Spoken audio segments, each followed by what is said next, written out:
Karwa Chauth is the one-day festival that celebrates the bond between a husband and a wife. It is just a day away. Now also referred as Karwa Chaturthi in Sanskrit scriptures, in Karwa Chauth, married women keep a day-long Nirjala fast without food and water and pray for the long lives of their husbands from sunrise to moonrise.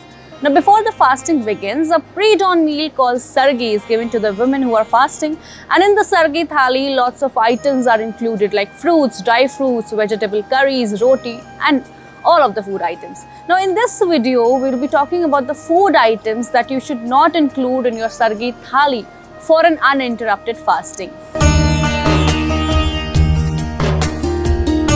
Now in the Sargi Thaali, milk-based sweets like kheer are often served. Now make sure that it is made without the use of sugar like table sugar, but other natural sugars like jaggery or honey can be put in moderation.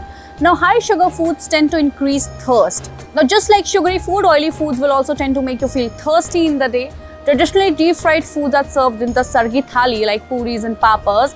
However, this time try replacing the fried items by chilas made in ghee or olive oil. Now I know for Indians it is really tough to live without their 8-cup chai and coffee. Though caffeine is known to spike up the energy levels, but it has a bad impact on your health and it can make you gassy and dehydrated the entire day.